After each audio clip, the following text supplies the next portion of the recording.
You've probably heard of post-traumatic stress disorder, or PTSD, and if you're into mental health or personal growth videos here on YouTube, you might have bumped into the phrase complex post-traumatic stress disorder. And you might be asking yourself, what is this thing? Hey, does it maybe explain some of my experiences? And how is it any different from good old-fashioned PTSD? Complex PTSD is a, well, kind of complex subject, but I'm going to see if I can explain it in just 5 minutes. And as always, please be really conscious here about not casually diagnosing yourself or diagnosing somebody else you think you might know based off of just watching a YouTube video, particularly when it comes from somebody like me who is not a doctor. So, okay, let's start the clock. To understand complex PTSD, you need to have a feel for one of the key words in there, which is trauma.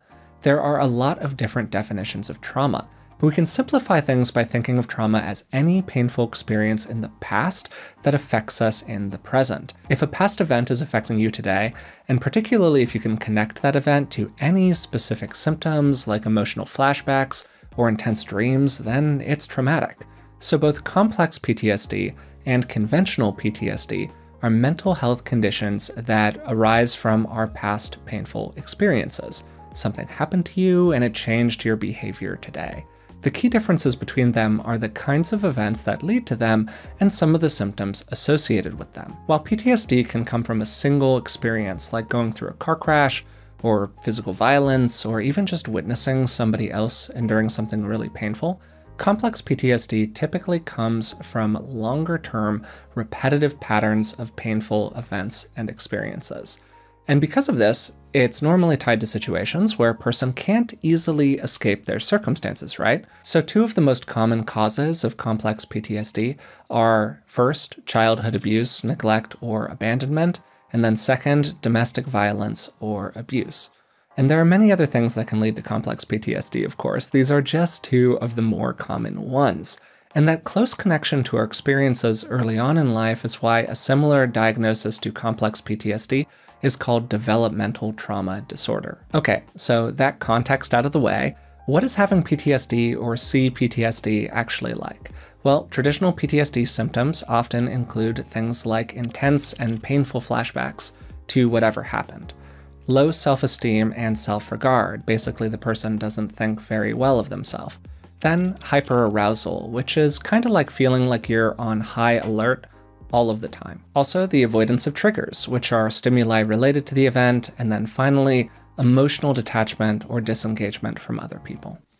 Now, all of those can show up in complex PTSD as well, but CPTSD also includes some common symptoms like difficulty regulating your emotions, intense guilt or shame, dissociation, which can include selective amnesia, and then the creation of a distorted perception of the abuser, which can include extreme cases like Stockholm Syndrome, and then generally and pretty understandably, problems with trust.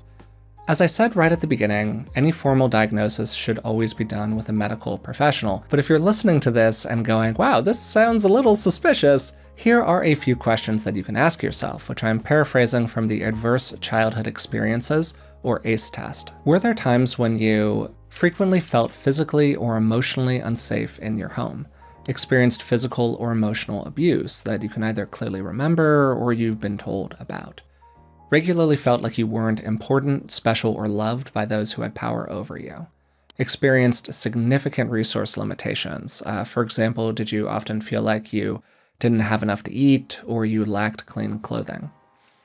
Had a caregiver or significant other who had a substance addiction? Then a few other questions that can be helpful here. Were your parents ever separated or divorced? Was one of your caregivers frequently physically or emotionally abused by another person? When you were young, did you feel like there were few safe people you could talk to about your experiences, or turn to if you needed any help? Now, if you said yes to some of those questions, then it's possible that you went through experiences that could lead to some form of PTSD. But just going through those experiences doesn't necessarily mean that a person will develop either complex or conventional PTSD, and we really don't know yet why some people develop CPTSD and some don't when they go through relatively similar experiences. As I get to the end here, I just want to say that neither of these conditions are better or worse than the other. Adding the word complex can make that one sound worse, but they're both incredibly challenging to go through, and they've got their own unique problems. But an interesting part of this whole thing is that complex PTSD isn't formally recognized as a diagnosis by the American Psychiatric Association.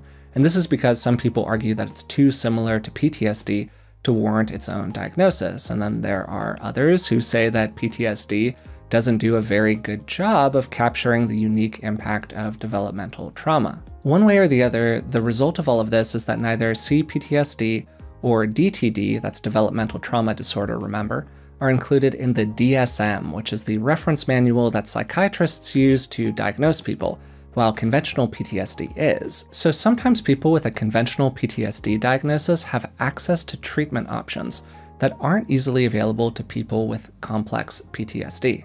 Okay, how am I doing on the clock over here? If you enjoyed this video, remember to subscribe down below and hit the like button if you'd like to see more videos like it. You can also leave me a comment to let me know what other subjects you'd like to see me explain in just a few minutes, if I can pull it off. Thanks for watching, and I'll talk to you soon.